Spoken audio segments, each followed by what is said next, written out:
최근 미얀마 군부 쿠데타로 민주주의에 대한 관심이 높아지고 있는데요. 우리나라 역시 군부 쿠데타로 인한 아픔이 있었기 때문입니다. 우리나라 국민들은 한국의 민주주의 지표를 어떻게 생각하고 있을까요? 하경목 기자가 보도합니다.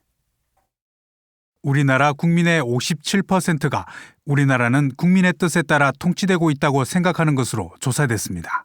한국갤럽이 지난해 11월 전국 성인 1,500명을 대상으로 조사한 결과에 따르면 매우 동의한다가 7%, 동의하는 편이라는 답변이 50%로 긍정적인 답변이 절반이 넘었습니다. 동의하지 않는다는 답변과 전혀 동의하지 않는다는 답변은 43%를 차지했습니다. 박근혜 정부 2년 차였던 지난 2014년 조사에서는 이 항목에 대한 동의율이 44%로 당시 세계 평균인 50%를 밑돌았지만 2020년에는 세계 평균 46%보다 크게 웃도는 것으로 나타났습니다. 국민 뜻에 따른 통치가 이루어지고 있다는 것에 대해서는 국민들의 어떤 합의가 점점 더 넓어지고 있는 것이 아닌가 생각이 되고요.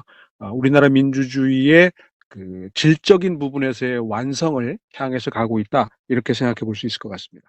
세계 44개국의 결과를 살펴보면 아제르바이잔과 인도, 가나에서 80%대로 가장 높게 나타났고 핀란드와 스위스가 65%, 독일이 49%, 그리고 일본과 홍콩이 30% 후반으로 나타났습니다. 선거의 자유와 공정성을 묻는 질문에는 핀란드가 94%로 가장 높게 나타났으며 오스트리아와 독일이 뒤를 이었습니다. 우리나라는 73%로 세계 평균인 53%를 크게 웃돌았으며 일본과 홍콩은 40%대로 나타났습니다.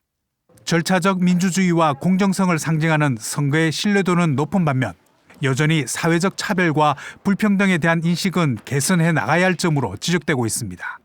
절차적 민주주의는 완성을 했지만 내용적으로 과연 완성이 됐냐고 했을 때는 저는 아직 아니다, 이렇게 생각합니다. 실상은 비상식적인 일이지만 그 상식처럼 되어 있는 불공정의 문제, 불평등의 문제를 좀 더 해소하는 데.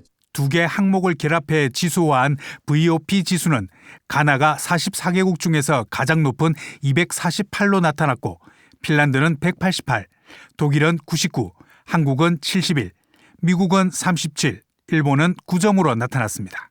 VOP 지수는 점수가 클수록 사람들이 자국의 민주주의 구현 정도를 긍정적으로 느낀다고 볼 수 있습니다.